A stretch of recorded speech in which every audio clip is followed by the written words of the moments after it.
Welcome back guys. Last video के अंदर हमने देखा था कि हम सिंबल्स कैसे तैयार करते हैं। अब इस वीडियो में हम एक और सिंबल देखेंगे जो कि है वेंटिलेटर का, यानी कि एग्जॉस्ट जिसको हम रोशनदान भी बोलते हैं, उसका सिंबल कैसे बनाया जाता है। और हम अपने शेड्स यानी कि जो हम लेंटर डालते हैं उसको हमने 2.5 फुट बाहर निकालना है। तो अभी तक हमने ये देखा था कि सिंगल इनपुट कैसे दी जाती है, मीन्स 12 फुट, 6 फुट, 8 फुट। अगर हमने कुछ ऐसी वैल्यू देनी हो जिसके अंदर हमारी 2 फिगर्स इस्तेमाल हो, जैसे कि 2.5 फुट, 3.5 फुट, 4.5 फुट, 12.5 फुट, तो उसको हम कैसे एंटर करेंगे। तो सबसे पहले हम देखते हैं वेंटिलेटर को। तो लेट्स सपोज कि हमारी ये जो बैक वॉल है, रेयर वॉल, इसके अंदर 2 वेंटिलेटर हैं और एग्जैक्ट डिस्टेंस पर। तो हम मिड लाइन से एक लाइन लगाते हैं, उसके बाद ऑफसेट 1 फुट इस साइड पर और 1 इस साइड पर। अब वेंटिलेटर की टोटल चौड़ाई हम दे देते हैं 2 फुट। तो ऑफसेट ले लें आप 2 फीट इधर और 2 फीट इधर, और मिड लाइंस को आप ट्रिम कर दें। ओके, अब हम लाइन लगाते हैं, एक इस साइड पर और एक इस साइड पर और एक मिड में। इसी तरह एक लाइन ये लगा दें, एक लाइन ये और एक लाइन ये। अब ऑफसेट ले लें 1 इंच, यानी कि 1 इंच का ऑफसेट लें। मिड लाइन को इस तरफ और इस तरफ, और इसको भी इस तरफ और इस तरफ, और ये लाइन्स हम डिलीट कर दें। So this is the symbol of our ventilator.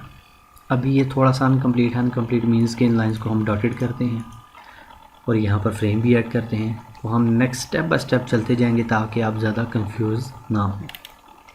Okay, symbol के बाद अब हम चलते हैं अपनी डबल इनपुट की तरफ, कि अगर मैंने यहाँ से इसका शेड बाहर निकालना है अप्रॉक्सीमेटली 2.5 फीट, तो 2 फुट 6 इंच मैं कैसे लिखूँगा। उसका एक तरीका तो ये है कि 2 फुट में 24 इंचज़ होते हैं और 6 इंच, यानी कि मैं ऑफसेट ले लूँ 30 इंचज़ का, तो ये मेरा एग्जैक्ट 2.5 फीट होगा। और अगर मैंने इसको फीट के अंदर ही देना हो, यानी कि फॉर एग्ज़ाम्पल अगर मुझे 105 फुट 11 इंच देने पड़ दें, तो मुझे उसकी इंचज़ की कैलकुलेशन करने में मुश्किल होगी। तो मैं क्या करूँगा, ऑफसेट 2 फीट एंड 6 इंचज़, यानी कि 2 फीट और साथ ही आप 6 भी ऐड कर दें, एंटर, और ये मेरा 2 फीट 6 इंच का शेड आ गया, इस साइड पर भी और इस साइड पर भी। अब हमने लास्ट टाइम एक टूल पढ़ा था फिलेट, एफ एंटर, तो अब वही काम हम यहाँ पर भी करेंगे।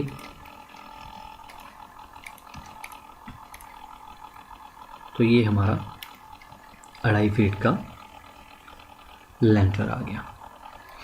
अब मैं एक लाइन को सिलेक्ट करता हूँ और इसको कलर कर देता हूँ, इसके MA एंटर, यानी कि मैच। अब वो कह रहा है सेलेक्ट सोर्स ऑब्जेक्ट, यानी कि वो ऑब्जेक्ट सेलेक्ट करो जिसकी प्रॉपर्टी आपने मैच करवानी है। मैं कहता हूँ ये मैच करवानी है। अब वो कह रहा है select destination object. Destination object means कि जिस पर आपने अप्लाई करना है। तो मैं इनको सिलेक्ट करता हूँ and escape. So that was a match command. इस तरह हम मैच कमांड को सिलेक्ट करते हैं। तो मैच कमांड क्या क्या मैच करता है, उसकी लाइन, उसकी प्रॉपर्टी और उसकी लेयर तक को मैच कर देता है। अब लेयर क्या है, ये लेयर बार है। इसको भी हम इंशाल्लाह नेक्स्ट स्टेप्स में लेकर चलेंगे, क्योंकि अभी तो हम जस्ट सिंपल इनको सिलेक्ट करके कलर्स दे रहे हैं, लेकिन बाद में हम इनको बाकायदा लेयर्स के ऊपर लेकर आएंगे। ओके, अब यहाँ पर हम कुछ स्टेप्स बना देते हैं सीढ़ी के, कि अगर हमारा प्लिंथ लेवल भी है तो उसके लिए हम ऑफसेट ले लेते हैं 11 इंच। जो हमारा ट्रेड होगा स्टेप का वो हम 11 इंच रख देते हैं। एस्केप, L एंटर, ये एक लाइन और ये एक लाइन,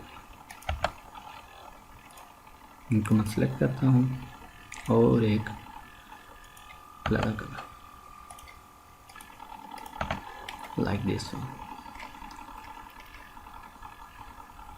ओके गाइस, अब आप इसी चीज़ की प्रैक्टिस करें एक मैप के ऊपर, कि एक मैप के ऊपर हम इन चीज़ों को कैसे इम्प्लीमेंट करते हैं, ताकि आपके ज़्यादा से ज़्यादा कॉन्सेप्ट जो हैं वो डेवलप हों आपको प्लानिंग की थोड़ी सी समझ आ जाए।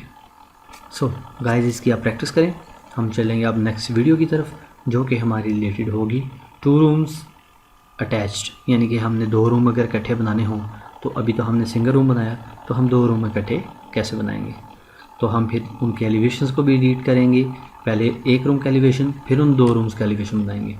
तो फिर हम देखेंगे आस्ता आस्ता हम एक पूरा मैप कैसे बनाते हैं। Okay guys, see you in the next tutorial. अल्लाह हाफिज़।